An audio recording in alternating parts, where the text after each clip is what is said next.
Arrivé à la conclusion de cette journée, et donc je vais appeler Marie Levaux, qui est présidente de Verdir, et Catherine Muller, présidente de Valor, pour venir nous dire le mot de la fin, la conclusion de cette journée. Comment ça se passe? On s'assoit là.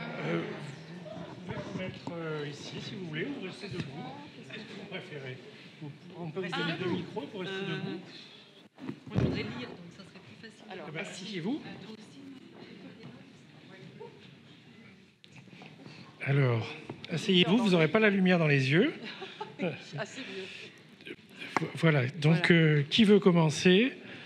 Si je peux me permettre, Marie, je vais vous expliquer. On a décidé de se partager la parole l'une et l'autre. On est très au point. Mais avant de démarrer, et une fois n'est pas coutume, je voudrais d'abord remercier, parce que nous avons vécu une journée très intense et absolument passionnante. Donc il est urgent de passionner tous ceux, de remercier tous ceux qui ont œuvré à l'organisation de cette journée. Et je vais commencer, moi, par ça. Et je voudrais... Alors, j'ai mes petites notes, parce qu'il ne faut pas que j'oublie. Vous savez, il y a beaucoup de personnes qui sont engagées dans ce comité de pilotage qui siège donc à Valor. Et en premier lieu, mon cher Jean-Marc Bouillon, qui est le président de la filière du paysage au sein de Valor. Et donc, voilà les noms de ceux qui sont à l'œuvre.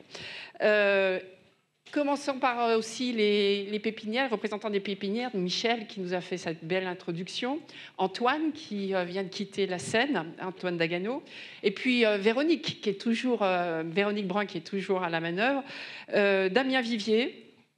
Il y avait aussi Antoine Dagano, t'oublie pas Antoine, je ne sais pas où tu es passé, mais tu es bien là. Et Erwan Baron, je ne sais pas si Erwan est là, il n'est pas là. Voilà, il n'est pas là. Et tous sont membres de Verdir. Côté UNEP, entreprise du paysage, Nicolas Leroy, qui est aussi membre du bureau de Valor, que je remercie, Azita Dagestani, et puis ici très discrète, mais toujours efficace, et Margot Michaud. Puis Quentin Maitret aussi. Côté UFS, Bertrand Naturel. Je crois qu'il n'est pas là non plus, Bertrand. Mais donc, s'il est là, où est-il? Ah, voilà, oui, pardon, Bertrand. Donc, important que les sémenciers soient représentés dans ce comité. Et puis, bien sûr, nos amis de la Fédération française du paysage. Alors, je rajoute, au-delà de Jean-Marc, Michel Auduit, qui est le secrétaire général de Valor, et Edith Vallet. J'ai vu qu'Edith, je crois qu'Edith est partie, là. Elle était là, ouais. Voilà pour les professionnels, sans oublier bien entendu toute l'équipe de permanents qui œuvre au sein de Valor. Alors Emmanuelle Bougot, qui est toujours discrète mais toujours présente, Marie-Angélique Barral, qui est tout là-haut et qui est en charge des sujets techniques à Valor. Et puis Fanny qui, voilà, tout en haut aussi, qui est responsable des événements à Valor. Donc, ce que je vous demande, c'est de les applaudir tout de suite, avant la fin de cette conclusion.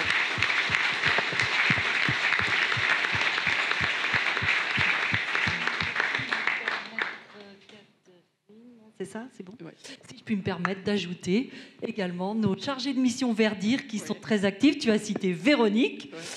Ouais. Il y a également Maxime, Antoine, Virginie et Thierry. J'en oublie. Qui c'est que j'ai oublié? Non, c'est bon. C'est bon. Voilà. Je pense que vous pouvez aussi les applaudir parce qu'ils sont très engagés. Alors conclure, c'est un exercice toujours difficile, délicat, mais Marie et moi, vous savez, nous sommes bonnes élèves et nous avons pris des notes et nous sommes concertés. On a décidé donc d'alterner et de reprendre un petit peu de l'ordre chronologique de ce que nous avons entendu aujourd'hui. Alors je commence avec Véronique Mur. C'est vrai que Véronique a été passionnante sur un sujet délicat tout de même, puisque c'est un problème de sémantique. Elle nous a dit que les mots voltigent. Alors, ce que je vous propose, c'est qu'à Valor, on capte ces mots-là. Et parce que avant d'avancer sur des sujets, il faut qu'on soit tous à l'unisson et qu'on donne tous le même sens aux mots. Je les reprends: indigène, endémique, local, exotique, invasif. Autant d'adjectifs qu'on use et qu'on abuse parfois, sans oublier tous les oxymores qu'il nous arrive d'utiliser. Donc, c'est un sujet que j'aimerais bien pouvoir clarifier et avoir peut-être un guide de ces termes, de ces terminologies. On verra, mais on va travailler. Il y a déjà quelque chose, je crois, qui va être sur la plateforme. Mais allons plus loin ensemble, ça nous aidera à mieux travailler. Puis, Martial nous a appris, non pas que le changement climatique arrivait, parce que ça, on l'avait bien perçu, mais il nous a fait quand même un petit exposé des catastrophes qui pouvaient arriver. Mais on a quand même retenu que l'effet rafraîchissant des espaces verts urbains, donc là, il y a bien du végétal, dépend du régime météorologique, d'où la nécessité d'une ressource en eau suffisante. On parle d'eau, tiens. C'est Johanna Villeneuve-Classé qui a pris le relais et elle nous a fait part de ce subtil équilibre entre les plantes mellifères, les proies pour les insectes destructeurs de parasites. Eh bien, ça tombe bien parce qu'à Valor, nous sommes partenaires d'une semaine des fleurs pour les abeilles. Et d'ailleurs, cette année, elle aura lieu du 31 mai au 9 juin. C'est un sujet qui nous tient à cœur, ces plantes mellifères. On s'est enrichi avec des connaissances plus approfondies. Merci Johanna, qui est encore ici. Et j'espère que nous aurons l'occasion de retravailler de façon un peu plus pointue avec vous, parce que j'ai trouvé que votre sujet était passionnant. Encore une fois, je vous remercie. Allons plus loin. Et puis, nous continuerons cette semaine pour les abeilles. J'avais émis le souhait qu'on l'ouvre non pas au seul commerce, mais à tous les acteurs de la filière, notamment auprès des entreprises du paysage, des concepteurs du paysage. Alors, le programme n'est pas encore complètement finalisé dans ce sens-là, mais ça sera des projets qui arriveront dans les années à venir. Puis, Fergus est arrivé et nous a emmenés dans son paradis, avec panache, couleur, enchantement. Il nous a fait part de cette interaction de diversité qui était gagnante. Il est le témoin vivant de ce Fergus-là, célèbre, que beaucoup connaissent. Il est le témoin vivant de cette nécessaire fusion, cette intimité de ce que nous, les humains, avons pu catégoriser et parfois opposer. Il nous a démontré l'inverse. Alors, merci Fergus. L'équipe de Valor a très envie d'aller visiter le jardin, votre jardin. En tout cas, c'était du rêve. La suite, c'est Frédéric Ségur qui a terminé la matinée. Merci Frédéric pour la façon dont tu livres toutes tes compétences. Tu nous as rappelé cette notion de multiservice du végétal avec ces grands axes que sont le climat, la santé, la biodiversité, donc les usages de ce végétal qui nous permettent d'améliorer ces trois points fondamentaux. Et puis, il y a un sujet, moi, qui m'a interpellée en tant que présidente de Valor. C'est ce que tu as appelé apprendre de la mortalité des arbres pour adapter la stratégie de plantation. Effectivement, je pense que là, c'est vraiment un sujet qui peut être connexe à tous les professionnels que nous sommes, c'est-à-dire d'un constat, pouvoir analyser et éviter peut-être les erreurs à l'avenir et en tout cas s'adapter un peu mieux. Et puis, cette fameuse intégration de la question de la gestion, moi j'ai toujours usage de dire que nous livrons des ouvrages en devenir, alors que le bâtiment livre des ouvrages qui vieillissent, c'est vrai. Voilà, merci Frédéric. Oui. Donc, je vais vous parler de Samuel. Moi, quand j'entends Samuel, que je commence à connaître maintenant, hein, on commence à se connaître, eh bien, s'il parle d'eau, moi, je bois du petit lait. Je trouve que sa pédagogie nous invite à devenir nous-mêmes des ambassadeurs de l'eau verte, celle de nos végétaux. Et surtout, j'ai envie qu'on aille plus loin ensemble dans la recherche, parce qu'on a encore des choses à découvrir, mais aussi dans la diffusion. Devenir des ambassadeurs pour convaincre autant le citoyen que le politique. Et je reviens avec un intervenant précédent qui était Michael Fayot, mais vous avez compris qu'on alternait, hein, donc c'était notre alternance à nous. Michael Fayot, fort intéressant, qui nous pose d'emblée la question, est-ce qu'on sera capable de désapprendre aussi vite qu'on a appris ? Ça, c'est une vraie réflexion sur laquelle on pourrait travailler. Et puis, cet autre sujet extrêmement sensible, c'est celui d'impulser le changement à grande échelle, celui de passer de l'impensable à un projet politique, et puis encore ne pas oublier une chose. Et ça, la nature nous l'apprend, c'est une forme d'humilité. C'est que faire des promesses, c'est une chose, mais il faut être capable de livrer, d'aller plus loin. Et ça, c'est le sujet d'aujourd'hui, c'est la suite que nous donnerons, c'est livrer des livrables, des analyses, des études. Je dirais que le travail est encore conséquent. C'est ensemble que nous arriverons à faire avancer tous ces sujets.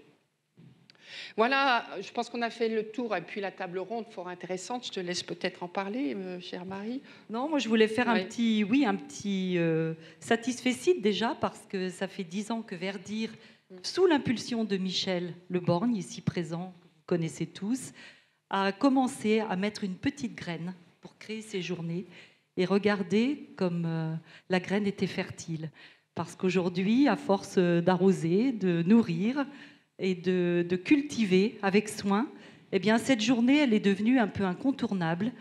Et puis, c'est une journée qu'aujourd'hui, on a placée sous le format Valor, parce que vous avez compris que ça n'intéressait pas que les producteurs, mais aussi tout le milieu interprofessionnel et bien au-delà. Parce que là, c'est le végétal que l'on clame, le végétal que l'on partage avec les utilisateurs, qu'ils soient des collectivités ou des concepteurs, urbanistes, bref, tous les gens de la société qui s'intéressent au végétal. Donc c'est vraiment une satisfaction. Je trouve que c'est une journée qu'on pourrait qualifier d'une journée de formation, mais ça va plus loin. C'est aussi une forme de laboratoire d'idées. C'est une journée aussi qu'on pourrait qualifier de jardin fertile, si tant est qu'on puisse se métamorphoser. Je voudrais remercier tous les intervenants et aussi tous ceux de la table ronde qui nous ont fait ces retours d'expérience qui nourrissent vraiment cette journée. Alors, j'avais préparé un peu... J'ai préparé une petite conclusion. Mais... Alors, j'y vais. Allez, j'y vais. On nage. C'est vrai que tous ensemble, on a eu du rêve, mais on a eu des frayeurs. L'objet sera peut-être passé de la frayeur au rêve systématiquement. Et tous ensemble, qui étions-nous ici ? Eh bien, il y avait des producteurs, il y avait des concepteurs, il y avait des institutions qui font partie de notre écosystème. Je vais citer l'UICN, CCVS, mais aussi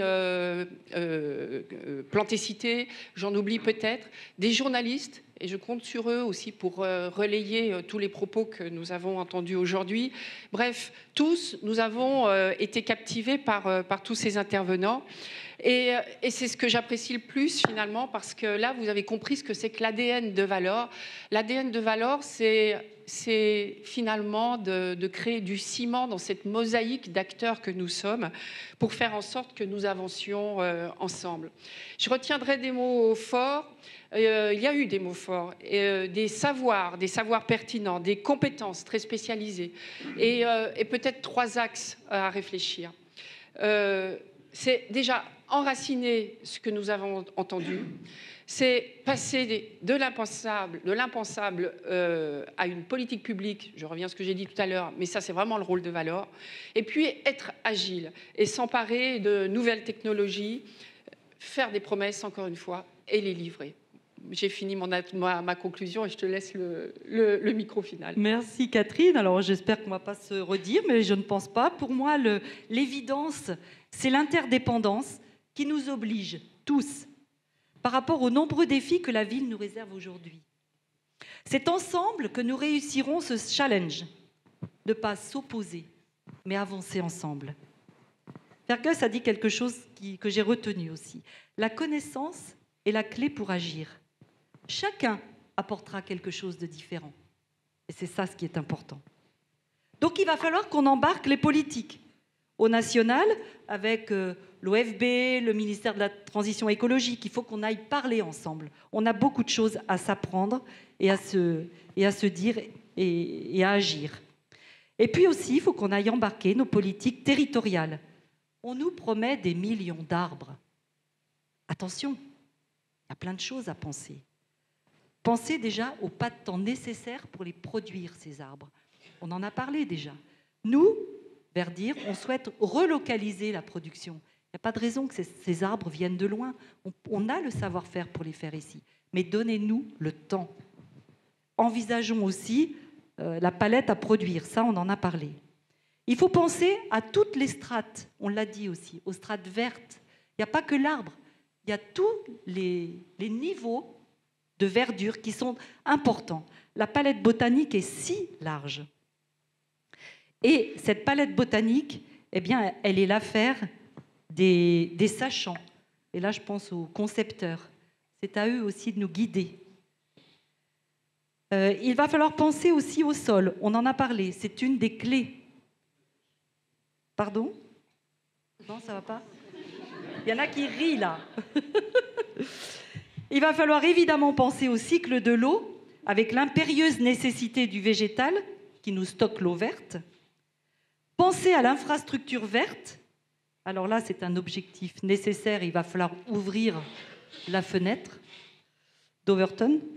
Et puis, penser au changement climatique. Chercher, tester la robustesse des espèces. Quand on parle de robustesse, c'est celle qui sera la plus, non pas résiliente, mais robuste pour affronter ce changement qui va nous tomber dessus. Nous souhaitons tous garder des villes vivantes. Pour relever ce défi, nous aurons besoin de tous les vivants et leur intelligence, celle des hommes comme celle de la nature.